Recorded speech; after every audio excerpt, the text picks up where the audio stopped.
Hello everyone, welcome back to the lectures of pharmacology by MKT. Yeah, that's me, Dr. Mangesh Kumar Tripathi. So guys, in the last lecture, we have already started with anticoagulants. Okay? So in today's lecture, we will be studying with oral anticoagulants. Since parenteral anticoagulants हमने last time already complete कर लिया, that is heparin in detail. So आज का जो topic है, that is the second and the last topic of anticoagulants, and that is oral anticoagulants. ठीक है. So before starting the oral anticoagulants, तो हमने लास्ट लेक्चर में we have seen that oral anticoagulants और एनी एंटीकोगुलेंट्स का main mechanism क्या है?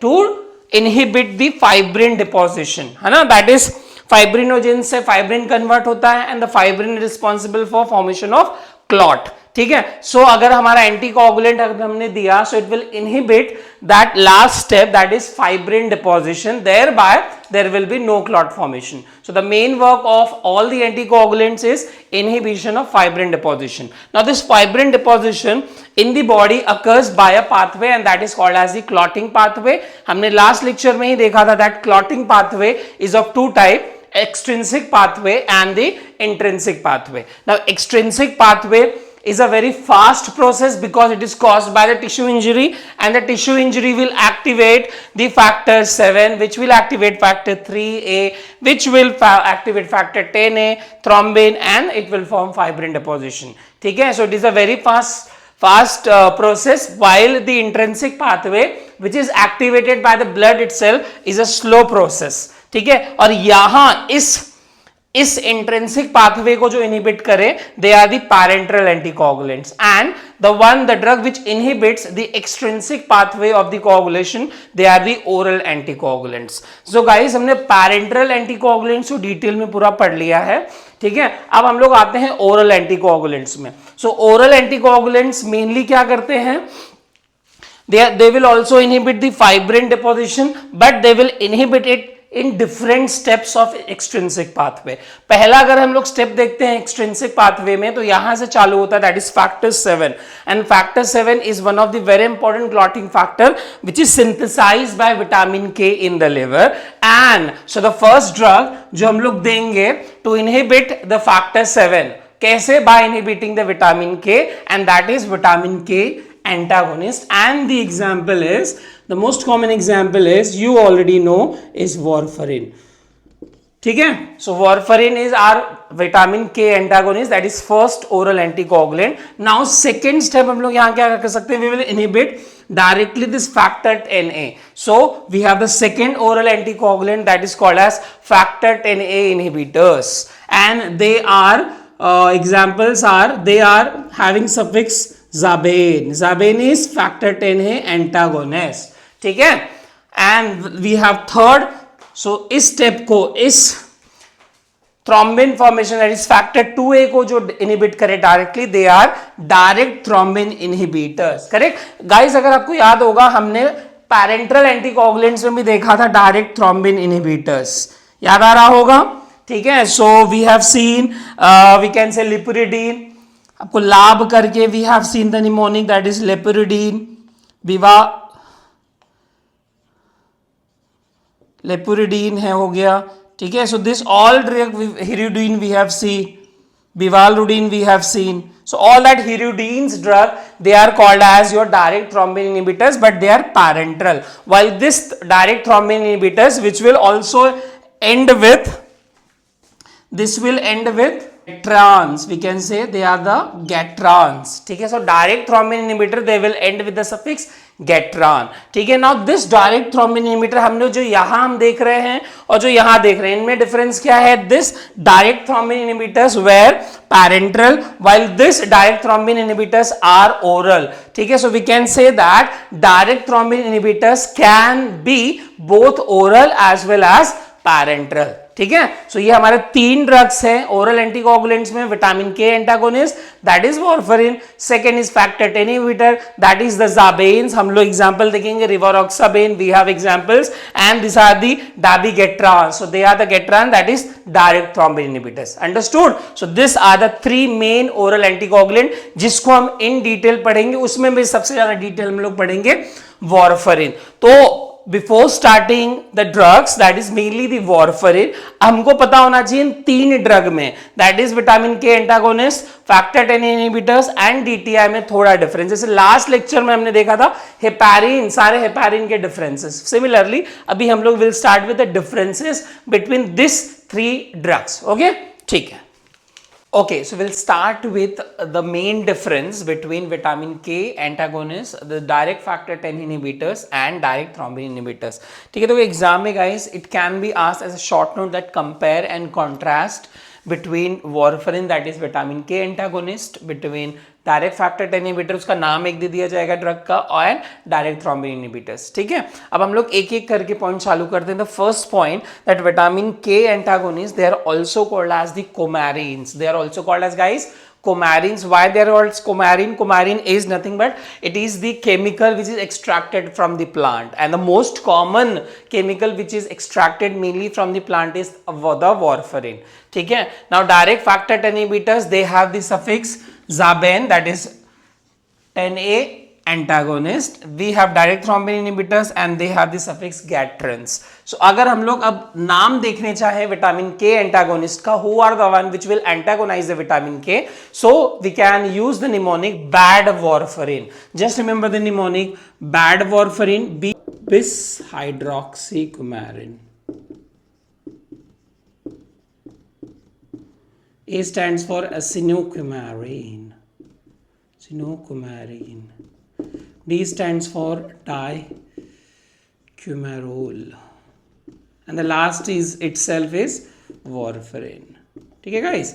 So bad warfarin is your vitamin K antagonist. अब अगर हम लोग आए डायरेक्ट फैक्टर 10 इनहिबिटर्स, ठीक है, so how to remember, you know the we have proton pump inhibitors and one of the important proton pump inhibitor is rabeprazole. So मैंने क्या कर दिया, just I have taken rabe, तो rabe is the mnemonic, R stands for रिवोरोक्साबेन,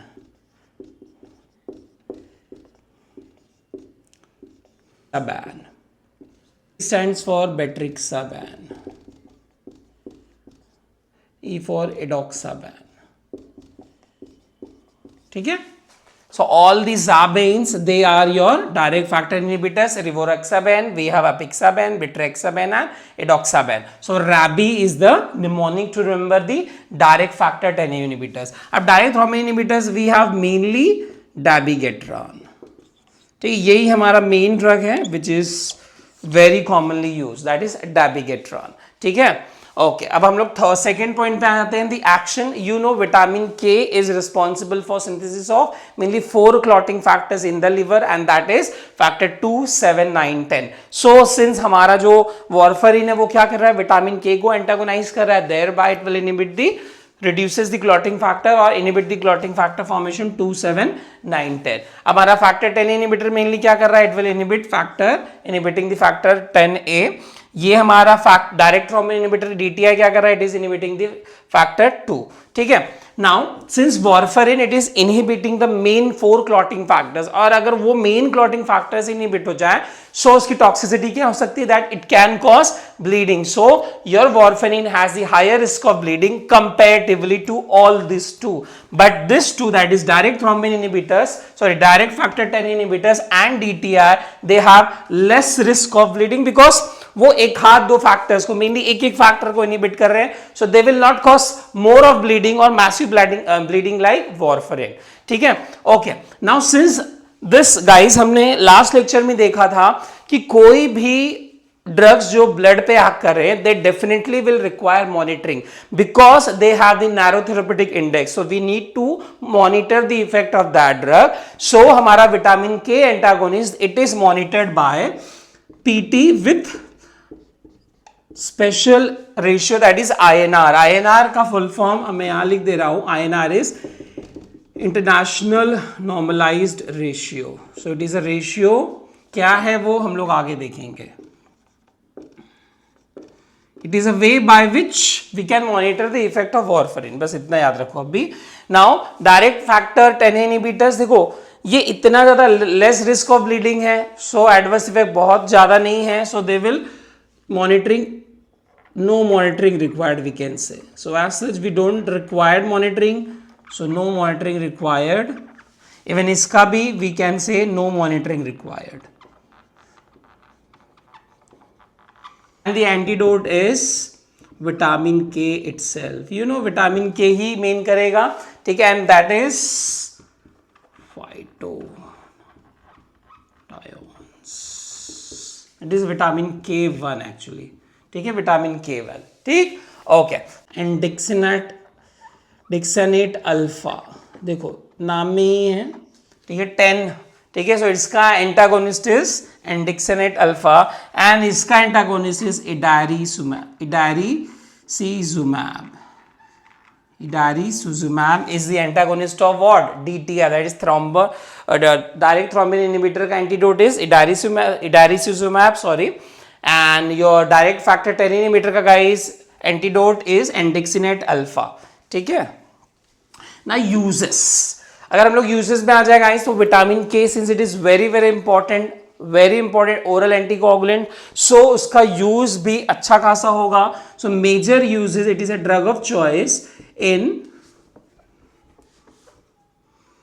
atrial fibrillation, जहां पे major risk of we can say coagulation होने के चांसेस होंगे, hyper coagulable state. So fibrillation with mitral stenosis, mechanical heart valves, so वहां पे और चांसेस है कोआगुलेशन होने के, ठीक है. And the last, in renal failure patients also this is a drug of choice as anticoagulant, ठीक है, मेनली ओरल. अब now this two are, that is direct factor 10 inhibitors and direct thrombin inhibitors, they are the drug of choice mainly in DVT, that is deep vein thrombosis, when the patients are not moving their legs and because of some issues the legs immobilization of the leg veins, there is thrombosis, जिसके वजह से there is deep vein thrombosis, ठीक है. that is we can say after knee surgery also it can lead to deep vein thrombosis. तो वहां पे we have to use either of these two, ठीक है. even we can use it in ischemic stroke. Now one more thing, that rivaroxaban, apixaban and dabigatran, they are also called as the novel oral anticoagulant drug, NOAC. So novel is like new, novel oral anticoagulant drugs. कौन कौन है? So novel oral anticoagulant drugs are, we have dabigatran, we also have rivaroxaban and apixaban. So these three mainly are called as the novel oral anticoagulant drug, these three, ठीक है. out of this four, this drug which has the maximum spelling, हम लोग देख सकते हैं कि सबसे लंबा स्पेलिंग है, so वो कौन है? rivaroxaban, and this drug is the longest acting drug. Very favorite drug, longest acting drug is rivaroxaban, ठीक, understood. So these are the major differences between the vitamin K antagonist, that is warfarin, direct factor 10 inhibitors, that is the all banned drug rivaroxaban, apixaban, we have betrixaban, indoxaban, and we have direct thrombin inhibitor, that is dabigatran, ठीक है. So ये हमारा major difference है. You should know that warfarin is a drug of choice in mainly the emergency, not emergency, इनके comparison में जो major emergency है उसमें it is a drug of choice like atrial fibrillation and the mechanical heart valves, while less serious situation में like we have DVT and ischaemic stroke, we have the drug of choice as this two. Understood? Okay, now this is also given in renal failure, हमारा कौन? warfarin, but these two are not given in renal failure patients. Understood? तो ये आपको याद रखना है, समझ गया? Okay. So main हमारा टॉपिक क्या है? Oral anticoagulant, and the most common oral anticoagulant which we are using very commonly nowadays is warfarin. Now guys, warfarin का अगर हम नाम देखें ना, it has a nomenclature, it is derived from somewhere, and अगर full form देखें, so W stands for Wisconsin, A stands for alumni, R stands for research, F for foundation, and arene is derived from कौन सा हमने बताया था plant chemical coumarin. So coumarin derivative है, so it is Wisconsin. Wisconsin is a city in the United States of America. So वहां के research foundation में this coumarin derivatives were derived. So इसका नाम रखा गया है Wisconsin alumni research foundation, and they are derived from coumarin. So this is in general the warfarin. Now this warfarin, guys, it was previously, before using as anticoagulant, oral anticoagulant, it was used as rat poison. So rat poison के लिए we were using initially the warfarin. So अगर हम लोगों को question आया कि rat poison का antidote कौन है, so rat poison antidote is warfarin. Please remember it was previously used as for rat poison. ठीक, so warfarin का आपको फुल फॉर्म आना चाहिए, that is Wisconsin alumni research foundation. Arene, so arene last हमने word ले लिया है from of coumarin. Understood? So this is all about in general the nomenclature कि भाई कहां से nomenclature आया है warfarin का. अब हम लोग आ जाते हैं guys, warfarin का मेन काम क्या है? It is inhibiting the clotting factor 2, 7, 9, 10 by inhibiting the vitamin K. अब वो कैसे करता है, कौन से स्टेप को इनहिबिट करता है, that we should know. That is the mechanism of action of the warfarin. Understood? So warfarin का हमको mechanism of action पता होना चाहिए, टॉक्सिसिटी पता होनी चाहिए कि भाई वो क्या एडवर्स इफेक्ट कॉज कर सकते हैं, and how will you monitor the adverse effect, that is by INR ratio. Understood? So हम लोग वही इन जनरल पूरा देखेंगे वॉरफरिन का. तो अब पहला हम लोग चालू कर रहे हैं the mechanism of action of warfarin. So we'll start with the mechanism of action of warfarin. Now we know in the liver we have the synthesis of clotting factor. So हमारा warfarin वहीं जाके किसी step को inhibit करेगा या किसी enzyme को. So clotting factor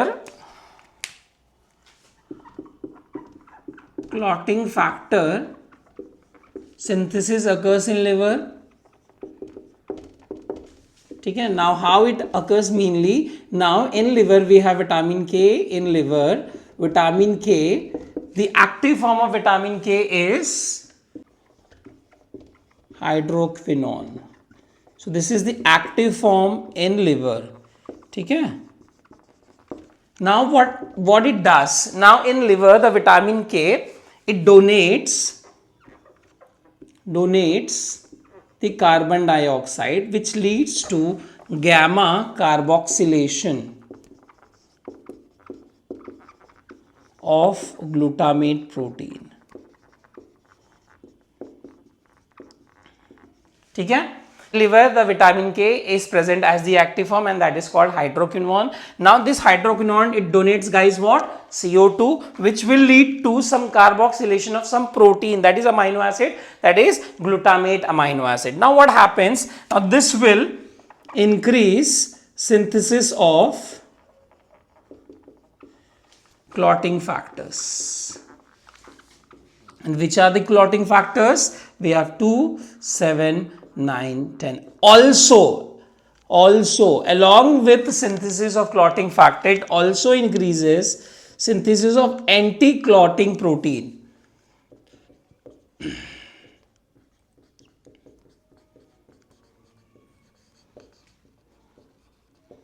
And they are protein C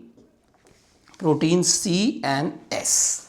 So साथ में क्लॉटिंग फैक्टर का सिंथेसिस तो बढ़ा ही रहा है, that is factor 2, 7, 9, 10. Also it is increasing the synthesis of anti clotting factors. Now while it is doing all this, ठीक है, सो while doing the synthesis of clotting factors and synthesis of protein C and S, कौन? Vitamin K. Now this vitamin K is reduced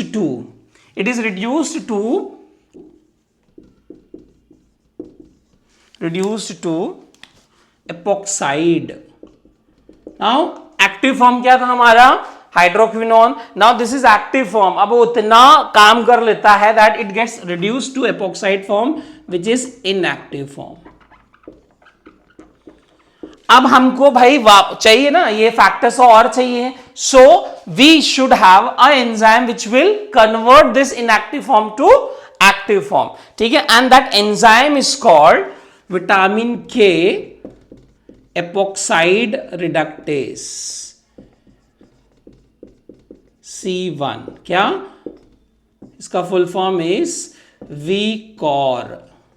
ध्यान से सुनना, V stands for vitamin, K score is vitamin K, epoxide का O, this is O and reductase is R, so V core C1.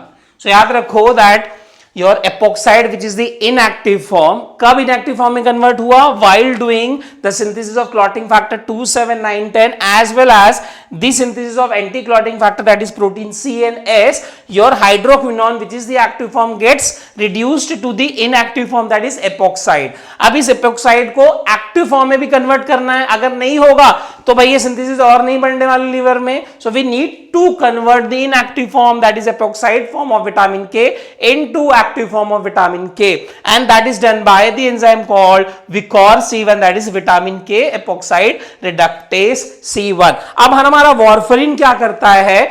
warfarin inhibits Vicore C1 enzyme. किसको? मतलब वो इसी enzyme को हमारा warfarin क्या कर दे रहा है? इनहिबिट कर दे रहा है. तो इनहिबिट कर दे रहा है क्या होगा? सो इनएक्टिव फॉर्म से एक्टिव फॉर्म में विटामिन के नहीं बन पाएगा. सो अगर वो ही नहीं बन पाया, so there will be no synthesis of clotting factor as well as the anti clotting protein CNS. So हमारा main mechanism of warfarin is that it is inhibiting mainly the enzyme called VKOR C1 in the liver, thereby it inhibits the synthesis of clotting factor, thereby it is a vitamin K antagonist. Understood? ठीक है. So this is the mechanism of action of warfarin that you should know. Understood? Okay. So guys, we understood that warfarin inhibit which enzyme? Vicore C1. So warfarin inhibits Vicore C1, that is vitamin K epoxide reductase C1. ठीक है, ये इसको inhibit कर दे रहा है हमारा warfarin, जिसकी वजह से क्या नहीं हो पा रहा है? क्लॉटिंग फैक्टर सिंथेसाइज नहीं हो पा रहा है और एंटी क्लॉटिंग फैक्टर भी नहीं सिंथेसाइज हो पा रहा है. तो हम लोग बोल सकते हैं that warfarin is the competitive antagonist. It is a competitive antagonist of VIKOR C1 enzyme, जिसके वजह से दो चीज क्या करता है? It is inhibiting synthesis of clotting factor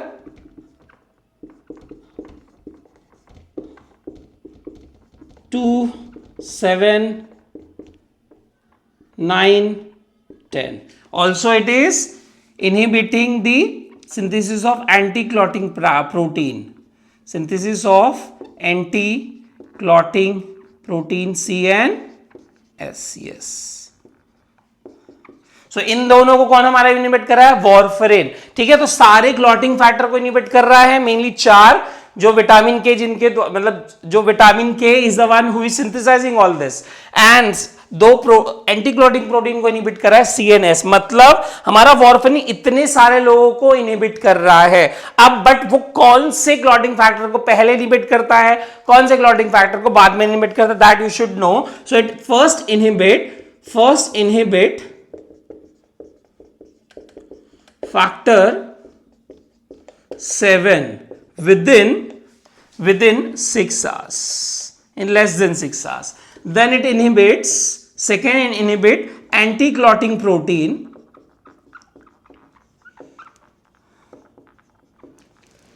that is C, within 8 hours. And at the end it inhibits clotting factor 2 after 5 days. ठीक है, सो लास्ट में कौन से फैक्टर को इनहिबिट कर रहा है? Factor number 2. तो हम लोग बोल सकते हैं गाइस कि सारे फैक्टर्स को और सारे एंटी क्लॉटिंग फैक्टर्स को इनहिबिट करने के लिए your warfarin need minimum 5 days. इसका मतलब क्या कि अगर मुझे पूरा एंटीकोगुलेंट इफेक्ट देखना है वार्फरिन का, तो कितने दिन तक वेट करना पड़ेगा? 5 दिन. बट समझो कोई इमरजेंसी में पेशेंट आया of acute, for example we can say stroke का पेशेंट आया, एक्यूट स्ट्रोक का पेशेंट आया या एक्यूट डीवीटी का पेशेंट आया, सो वी कांट वेट भाई 5 दिन तक. We have to give some emergency anticoagulant, और वो कौन सा होगा? Yes guys, correct, that is parenteral anticoagulant which is heparin. Very correct. ठीक है, सो So for full to see full effect of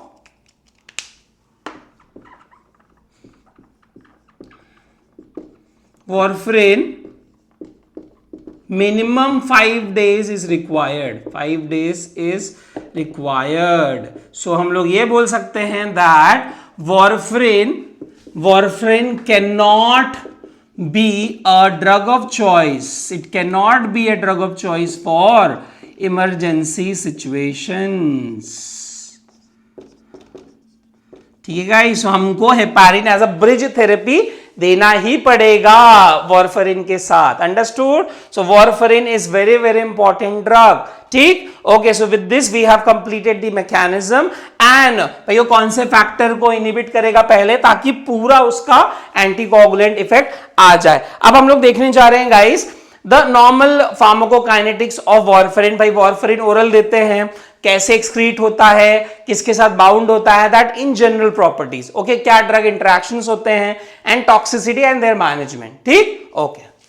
so guys हमने अभी देखा वॉरफरिन का पूरा इफेक्ट देखने के लिए कितने दिन चाहिए, मिनिमम 5 days वी नीड. ठीक है, फॉर एग्जाम्पल अगर हमने वेट नहीं किया, we have just given warfarin. ठीक है, सो क्या हो सकता है इनिशियल डेज.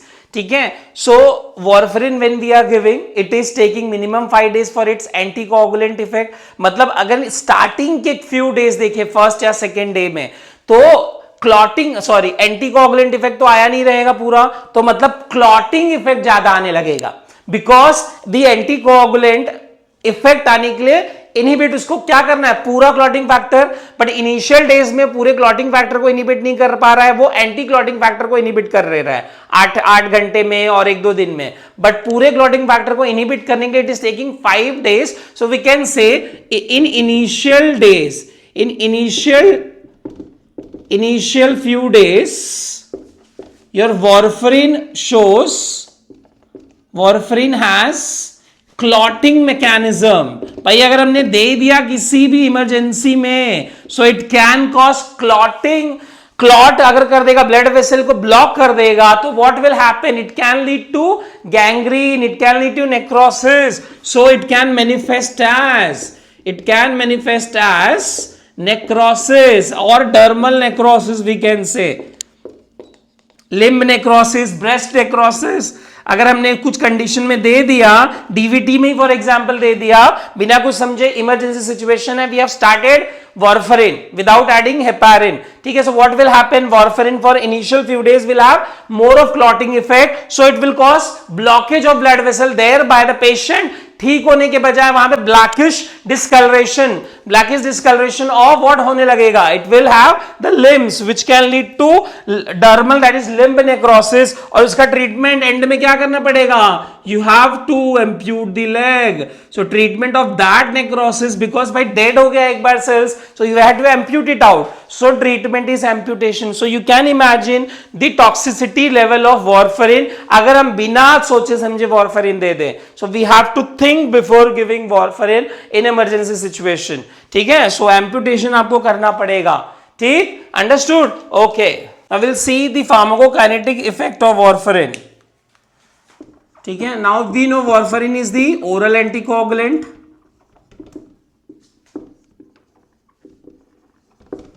Now याद रखो 99% of warfarin is bound to protein. Warfarin is plasma protein bound.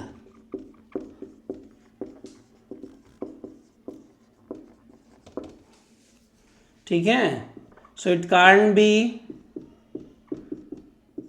eliminated in hemodialysis. Now guys याद रखो that warfarin is metabolized by 2 enzymes. उसके पहले याद रखो warfarin is a racemic mixture. It is a mixture of 2 things, 2 types of warfarin in it. We have R and we have S type. So S type is the most active type of warfarin. Now R type is metabolized, तो 50% ये है समझो, 50% हमारा S type है warfarin का.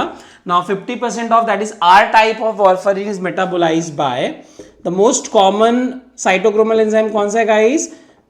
Yes, correct, metabolized by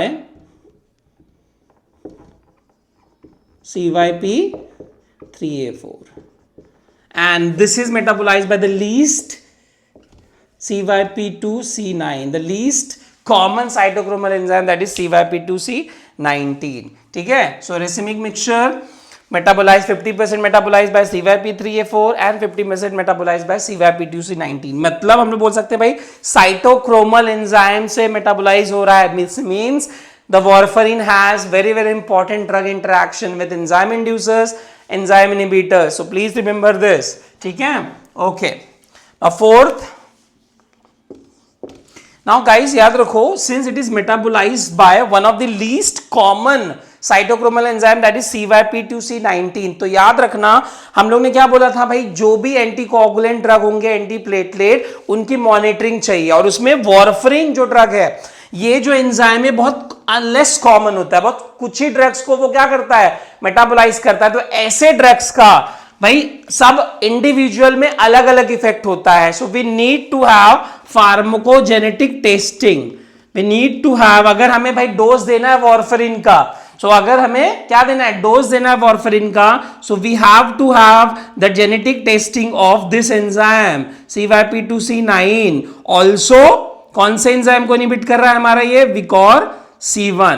ठीक है, सो इन दोनों का एस्टिमेशन हमें करना है हमारे बॉडी में कि भाई ये कितना लेवल पे है, then we have to give the dose of warfarin. So warfarin requires pharmacogenetic testing. Please remember this guys. Okay, next, warfarin is eliminated by bile, not by the kidney.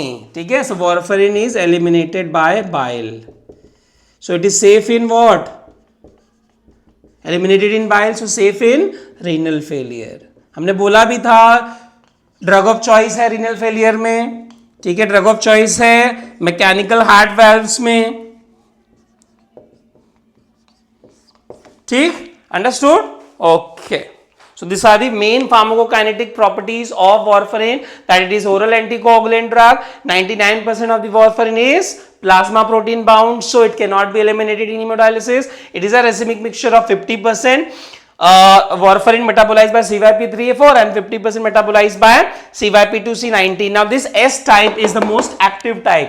ठीक है, since this is the most active type, we need to have the pharmacogenetic testing of this enzyme, that is CYP2C19, and जिस warfarin जिसको inhibit कर रहा है उसका estimation हमको जरूरी है before giving the warfarin dose.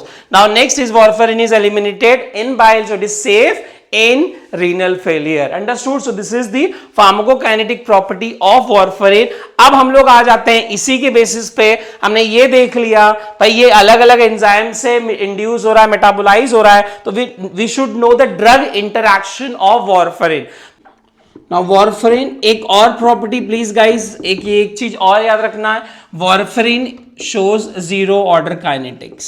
Please remember zero order kinetics called saturation kinetics. So please remember warfarin follows zero order kinetics or saturation kinetics because low dose of warfarin can saturate CYP2C9 जो most active form को metabolize करता है. Understood? Hence they follow the zero order kinetics, also called as saturation kinetics.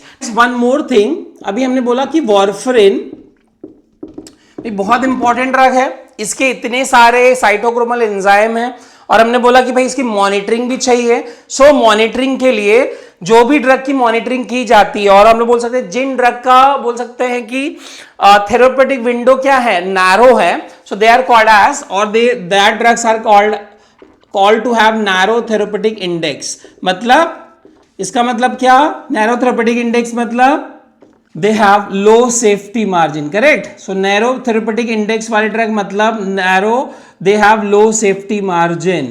ठीक है, और ऐसे drugs का हमको क्या करना है, we need to measure the concentration of that drugs at equal interval time. ठीक है, and that process is called as therapeutic drug monitoring. Therapeutic drug monitoring. याद रखो, जिन ड्रग का हमको भाई पता है कि they have the narrow therapeutic index और low safety margin in a patient, अब हमको उनका कॉन्सेंट्रेशन जरूरी है because they can cause toxicity, so we need to measure the concentration, and that measurement of concentration is called therapeutic drug monitoring. Therapeutic drug monitoring कैसे कर सकते हैं भाई, ब्लड में उसका कॉन्सेंट्रेशन देखते रहो, और या सेकेंड वॉरफरिन में ना एकदम इजी है जिससे हम लोग उसका क्या कर सकते हैं, मतलब कॉन्सेंट्रेशन देख सकते हैं, and that is by measuring PT with INR। So this is PT with INR अगर हमने मेजर कर लिया, ठीक है, so we will not require therapeutic drug monitoring of, मतलब हमको ब्लड में कॉन्सेंट्रेशन देखने की जरूरत नहीं, हमको बस INR लेवल देखना है। भाई पेशेंट का INR लेवल क्या है, उसके हिसाब से हम लोग वॉरफरिन का डोज बढ़ाएंगे या कम करेंगे। You understood? सो याद रखो, therapeutic drug monitoring can be done, पहला level by measuring the blood concentration of that drug, second या उसका अगर कोई पैरामीटर है जो दिखाएगा उसकी टॉक्सिसिटी को, तो हम लोग वो डायरेक्टली कर सकते हैं। एंड इन द मतलब for warfarin we have a easiest method to measure the concentration or the estimation of the, we can say, estimation of the warfarin toxicity by measuring PT with INR। understood? ठीक है। Now INR guys क्या होता है, INR का मैंने full form already लिखा था, it is international normalized ratio. Ratio है मतलब it is something related to a ratio. So इसका अगर फुल वो देखेंगे formula, so INR is nothing but is equal to PT of patient divided by PT of lab. Lab मतलब normal patient, those who are not suffering from any thrombus disorder, ठीक है। so PT of patient divided by PT of lab is the normal value of INR, and the normal INR हम लोग देखिए, अगर normal INR is 0.821, ठीक है। INR is one of the parameters to assess the warfarin monitoring हम लोग जो करेंगे विथ PT विथ INR करेंगे। सो देखो INR के हिसाब से यूजेस ऑफ वॉरफरिन डिवाइडेड है, तो uses of warfarin as per INR, please remember as per INR, ठीक है। Now if your INR is between 2 to 2.5, then we have to give the warfarin prophylaxis of DVT।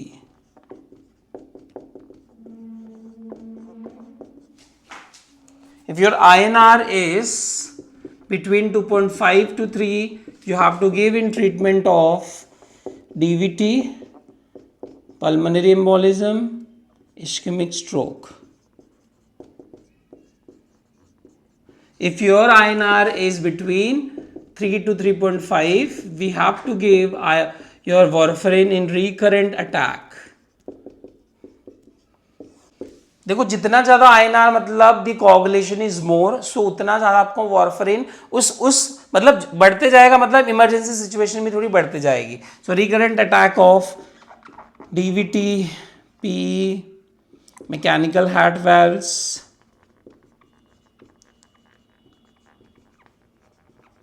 mitral stenosis with atrial fibrillation, ठीक है, mitral stenosis with atrial, this are the serious situation. Recurrent attack हो रहा है मतलब more INR, more clotting, so we have to give more warfarin, ठीक है। So INR is very easy, so उसके हिसाब से वॉरफरिन के यूजेस भी बन चुके हैं, ठीक, okay.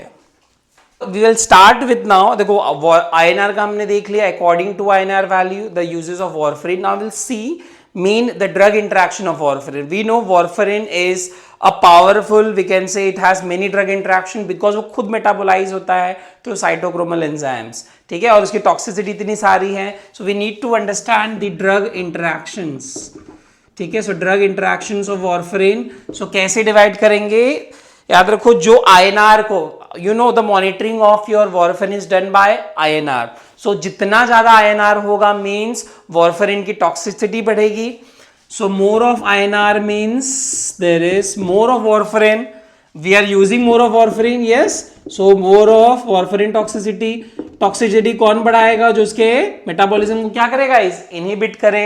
so we have enzyme inhibitors which will inhibit the metabolism, and second is the one who decreases INR value, मतलब it will decrease warfarin toxicity, कौन करेगा, जो उसकी मेटाबॉलिज्म को बढ़ाएगा।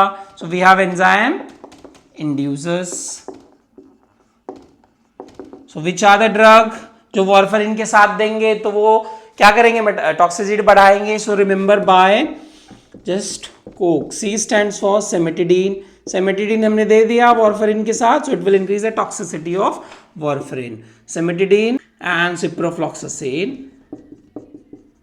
We have omeprazole, very important drug inhibitor, yes. Ketoconazole antifungal drug है. Erythromycin is antimicrobial. ठीक है. यहाँ आएंगे तो just remember by GPRS. G stands for griseofulvin.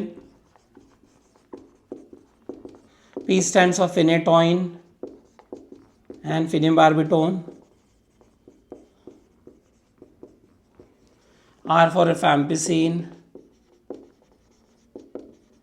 and S for smoking alcohol also. साथ में ही चलते हैं दोनों. And one more drug is there guys, we have aspirin which is also enzyme inhibitor. ठीक है, of. And one more here we have OCPs. ठीक है, अगर वॉरफरिन को OCP के साथ देंगे तो OCP क्या करेगा, it will increase the synthesis of clotting factors. It increases synthesis of clotting factors. So अपने आप वॉरफरिन का क्या इफेक्ट को न्यूट्रलाइज कर देगा. क्लॉटिंग फैक्टर मतलब उसको मेटाबॉलिज्म को बढ़ा देगा. Clotting factor increases clotting factor. ठीक है. So this are the enzyme inhibitors, that is cimetidine और coke. Cimetidine, ciprofloxacin, omeprazole, ketoconazole, erythromycin, aspirin, and this are the enzyme inducers which if we give with warfarin it will decrease the warfarin toxicity. उसके metabolism को बढ़ा देगा, उसको excrete करवा देगा, but ये इसको एक्सक्रीट नहीं कराएगा, उसकी टॉक्सिसिटी को बढ़ाएगा. सो अगर टॉक्सिसिटी बढ़ेगी मतलब it can lead to bleeding. So we should know कि अगर वॉरफरिन टॉक्सिसिटी हो गई है सो पेशेंट कैसे प्रेजेंट करेगा. कुछ प्रेजेंट असिम्प्टोमैटिक होंगे, कुछ पेशेंट सिम्प्टोमैटिक भी हो सकते हैं. तो हम लोग जो नेक्स्ट देखेंगे that is management of warfarin toxicity. If the enzyme inhibitors has given, it will cause the warfarin toxicity. So which are मतलब how the patient of warfarin toxicity will present and what treatment you will give. ठीक. So this is with the drug interaction. ये समझ गया है. अब हम लोग आगे चलते हैं. We are moving guys with the last topic of the warfarin, that is warfarin toxicity management. ठीक है. So warfarin toxicity management. How there is warfarin toxicity. Now there are two types of warfarin toxicity. One can be asymptomatic. तो asymptomatic के लिए भाई कैसे हम जानेंगे? Just measure the what? कौन डिसाइड करता है हमारा warfarin की toxicity? Measure the INR. So if the INR is less than 5, between 5 to 9, between 9 to 20, and more than 20. So if it is less than 5, asymptomatic poisoning है, toxicity है warfarin की, stop warfarin. It is 5 to 9, between 5 to 9, just give vitamin K oral. You know antagonist of, कौन है हमारा warfarin का antidote? Yes, we have vitamin K. Vitamin K oral 2.5 mg. अगर 9 से 10 है तो vitamin K oral 5 mg. Double कर दिया हमने, 2.5 का 5 से 10. ठीक है. अब अगर लेस देन 20 है, सॉरी मोर देन 20 है, सो विटामिन के इंजेक्शन गाइस देना है 10 mg. This is asymptomatic. तो आईएनआर मेजर करके आपने मैनेजमेंट किया. नाउ गाइस अगर सिम्प्टोमैटिक पेशेंट आया means there is all type of adverse effect of warfarin. क्या हो सकता है? वी हैव ब्लीडिंग, अलग अलग जगह से haematuria, the patient can have ICH intracranial haemorrhage. ठीक है. सो अब क्या करना है गाइस, हमारा मेन चीज क्या है? क्लॉटिंग फैक्टर का डेफिशिएंसी हो रहा है. कौन से 4 क्लॉटिंग फैक्टर है? 2, 7, 9, 10. तो अब हमारे mostly in India what we follow, just we give the treatment of choice for symptomatic warfarin poisoning as fresh frozen plasma. ठीक है. पूरा fresh frozen plasma we transfuse to the patient. ठीक है. And the dose of fresh frozen plasma which contain all the factors, सब कुछ सारा चीज होगा, factors तो है और सब भी मिल जाएगा. And it is the dose is 15 mg per kg. ठीक है. Now this is the cheapest one which we can give, but in some countries they say what कि भाई जो फैक्टर डेफिशिएंट हो रहे हैं उन्हीं को दे दो. So they are saying that just give four factor. Four factor कौन कौन है? 2, 7, 9, 10. एंड उनको बोलते हैं four factor PCC, that is thrombin complex conjugate. So इसी को दे दो. ठीक है भाई, जो मेन फोर फैक्टर डेफिशिएंट हो रहे हैं वही. And this is the main preferred drug और preferred treatment for warfarin poisoning और टॉक्सिसिटी. ठीक है. सो वॉरफरिन टॉक्सिसिटी दो टाइप की हो सकती है गाइस, असिम्टोमेटिक, सिम्टोमेटिक. असिम्टोमेटिक में मेजर INR. INR अगर लेस देन 5 है स्टॉप वॉरफरिन, बिटवीन 5 to 9 है. ओरल विटामिन के 2.5 mg 9 से 20 है तो ओरल विटामिन के 5 mg, लेस देन 20 है, sorry greater than 20 injection vitamin K. अब सिम्टोमेटिक है, so just give fresh frozen plasma, the cheapest one if. ठीक है, but the better option will be four factor prothrombin complex conjugate, because ये main 4 factor है जिनको आप सिर्फ दे रहे हो. ठीक है, this is not very common because it is very costly. India में this is the preferred treatment, that is fresh frozen plasma. Understood? So with this guys we are completing the oral anticoagulant, that is warfarin. अब हमारा main drug of choice guys क्या है? Vitamin of warfarin toxicity is vitamin K. तो short में vitamin K भी हम लोग देख लेते हैं. Vitamin K. Now guys, vitamin K is the antagonist of what? It is the antagonist of warfarin. ठीक है, टॉक्सिसिटी और we can say warfarin. And it is very very important, a fat soluble vitamin जो 4 clotting factor 2, 7, 9 और 10 की synthesis के लिए important है. Very very important vitamin. Now vitamin K guys it is available in 3 types और forms. Vitamin K1, K2 and we have K3. ठीक है guys, so we have 3 types of vitamin K form. K1 form hydroquinone, we have vitamin K2 menaquinone and vitamin K3 menadione. Now guys this vitamin K3 it also has water soluble form. So this is this subtype of vitamin K, that is K3, also available in water soluble. Ideally हमारा vitamin K क्या है? Fat soluble, but उसका एक component can also be water soluble, that is vitamin K3. So hydroquinone is a most active form जो हम लोग देते हैं हमेशा टॉक्सिसिटी में. So most active form is vitamin K1 and it is a plant, it is a plant derived one. ठीक.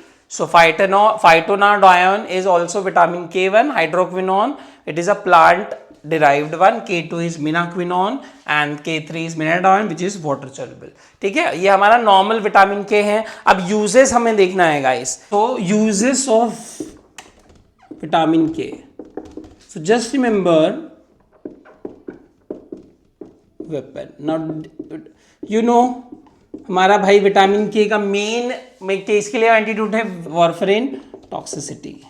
और E stands for extended antibacterial use, extended antibiotic use. You know guys, antibiotic और aspirin use. अब aspirin अगर हम ज्यादा use कर लेते हैं तो क्या होता है इन दोनों से? It will inhibit GI bacteria. क्या?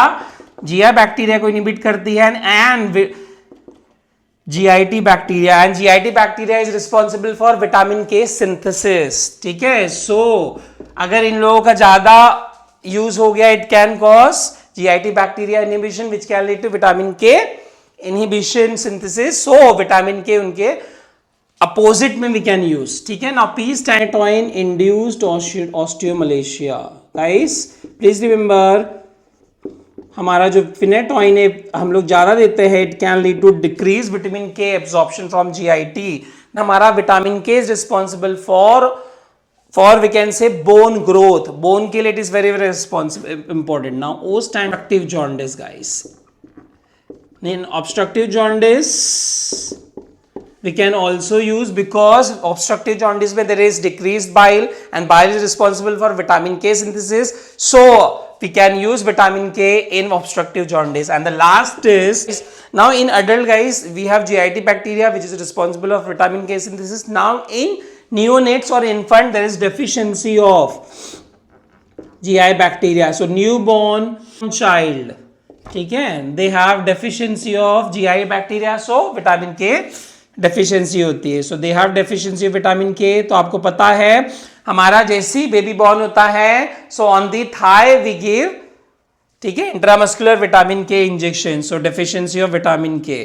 सो weapon is the mnemonic to remember the use of vitamin K, warfarin toxicity. Now this too, that is more of aspirin use and antibiotic use can inhibit GIT bacteria which is responsible for vitamin K synthesis. तो हम लोग vitamin के वही use करेंगे, ठीक है। Now P stands for phenytoin induced what? Osteomalacia. So you know osteomalacia is decreased bone, need vitamin K for bone, so we can give vitamin K here also. O stands for obstructive jaundice because bile is responsible for synthesis of vitamin K, or obstructive jaundice when there is decreased bile, so we need to give vitamin K in obstructive jaundice, so vitamin K or synthesize O. And the last is newborn, so newborn child have deficiency of vitamin K, so we can give vitamin K. जैसे बच्चा पैदा होता है injection हम लोग Thai में IM दे देते हैं, ठीक है ना। अगर एडवर्स इफेक्ट पे आएगा ही, सो adverse effect of vitamin K, तो first it can cause hypersensitivity reaction because a plant derived है, so it can lead to immunogenic reaction, and second it can lead to hemolysis in G6PD deficient individual guys, ठीक है, ठीक। So दो major adverse effect of vitamin K, hypersensitivity reaction and hemolysis in G6PD deficient individual. Sorry. This guys, we are completing the topic of anticoagulant, and that is specifically oral anticoagulant. And with this, we are concluding the topics of drugs acting on the blood flow, that is antiplatelet drug, thrombolytic drug and anticoagulant drug. So guys, please पढ़ते रहो ऐसे ही, and now we will be meeting in the next lecture with a new topic, ठीक है। Till then, bye bye, take care, धन्यवाद।